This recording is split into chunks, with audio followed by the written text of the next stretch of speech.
E aí, galera? Agora nós vamos falar da diferença entre os mitos e a filosofia, entre o discurso mítico e o discurso filosófico.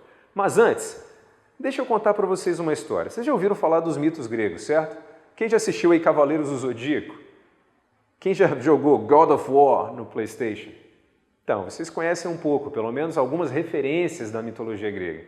Se você quer entender melhor o God of War, a interação do Kratos com os deuses, ou se você quer entender melhor os Cavaleiros do Zodíaco, eu recomendo que você estude a mitologia grega, é bem interessante.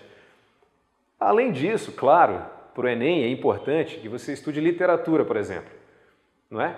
E a literatura, ela é cheia de referências à mitologia, porque são arquétipos, são modelos de sentimentos, de comportamentos, são coisas muito interessantes. Eu, pessoalmente, adoro estudar mitologia grega.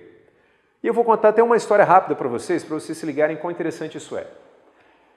Há muitos e muitos anos, existia Saturno, um titã, um deus antigo da Grécia. E ele, com medo que seus filhos o derrotassem, ele devorava, conforme os filhos homens nasciam, ele os devorava. E a mãe deles, esposa de Saturno, Réa, com medo, com dó dos seus filhinhos, ela escondeu um, Júpiter, ou Zeus, que cresceu e derrotou o pai, exilando-o em outro lugar diferente, bem distante, libertando seus irmãos. Então Zeus, numa revolta contra Saturno, ou Cronos, que é como ele era conhecido na Grécia, funda uma nova dinastia dos deuses, os deuses olímpicos, derrotando os titãs. Esses nomes são comuns para vocês, talvez, que tenham jogado o God of War, que tenham assistido o Cavaleiros do Zodíaco. Mas olha que interessante, Zeus derrota Cronos, que devorava seus filhos. E Cronos, no grego, também significa tempo.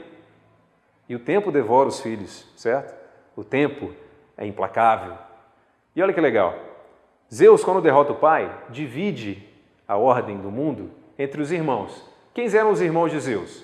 Poseidon, ou Netuno, e Hades, ou Plutão. Tinha também a Hera, ou Juno, que se tornou até esposa de Zeus depois. Mas olha que interessante. Zeus derrota o pai, fica com os céus. É o senhor dos raios, das nuvens.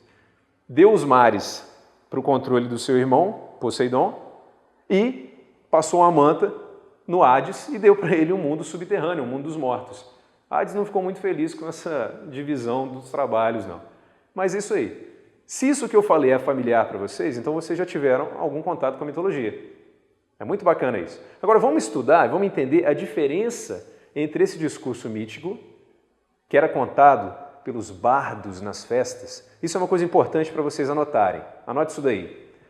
Quem contavam os mitos na Grécia Antiga eram os bardos, ou aedos, que normalmente faziam em forma de versos, de poesia, iam de festa em festa, chapando, né, bebendo de graça, e contando esses casos de épocas longínquas para as pessoas. E eles eram inquestionáveis, porque eles eram os portadores da tradição oral. Então você não podia ir lá falar, não, eu não concordo com isso não, está errado, não. Fica quieto aí, fera. Eu sou o Aedo, eu estou contando o mito. Certo? Por essa característica e por outras, a filosofia vem para dar um outro discurso. E vamos entender como. Os mitos, eles são organizados normalmente em uma cosmogonia. Professor, o que é isso? Do grego, cosmo, significa ordem do mundo, e gonia, que significa aproximadamente a origem. Então, a mitologia ela tinha uma preocupação de explicar a origem dos deuses e, por consequência, a origem das coisas do mundo. Então, normalmente, os mitos são histórias de família. Se você parar para estudar um pouquinho, dar uma olhada aí na Wikipédia, ou pegar um livro interessante sobre mitologia, você vai ver que basicamente são histórias de família. Pais e filhos, irmãos e por aí vai. A filosofia, por sua vez, ela não explica o mundo por histórias de família de deuses. Ela explica o mundo como uma cosmologia, ela estuda a ordem do mundo. Porque vamos entender a palavra cosmo, ordem do mundo, logia, estudo. Então, se a mitologia, se os mitos se preocupam em explicar famílias, a filosofia se preocupa em uma explicação racional para o mundo. Porque se você está acompanhando meu raciocínio, os mitos eram uma narrativa poética, mágica, para explicar as coisas, enquanto a filosofia é um discurso racional. Não é baseado na autoridade como mito. Lembra que eu falei que você não podia questionar o Aildo na festa? Pois é, o filósofo, ele quer ser questionado, porque ele quer que você use a sua razão, a sua lógica. Inclusive, essa é a grande sacada da filosofia. Ela te ensina a fazer novas perguntas, lembra que eu falei? Então, se você discordar do filósofo que você está lendo, ótimo, isso é saudável, porque te faz bolar uma nova estratégia, não é? E, como eu disse no mito do Saturno e dos Zeus, né, Cronos e Zeus que eu contei para vocês, normalmente os mitos se dão num tempo longínquo, há muitos e muitos anos. Não dá nem para você estudar historicamente o mito, porque ele é de um tempo inacessível.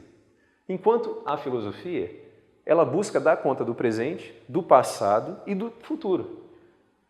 Está entendendo por que existiu essa ruptura entre um discurso que explicava tudo pela autoridade e um discurso que busca outras características? Aí você me pergunta, professor, quer dizer que os mitos acabaram? Que eles foram superados? Não. Os mitos estão aí, eles são apenas uma forma de enxergar a realidade, de explicar o mundo. Não existem só os mitos gregos, existem os mitos que fundam inclusive várias grandes religiões, certo? Então, continua comigo que eu vou te mostrar depois um panorama da filosofia, como ela surge e como ela se organizou em períodos na Grécia. Sai daí não, se liga!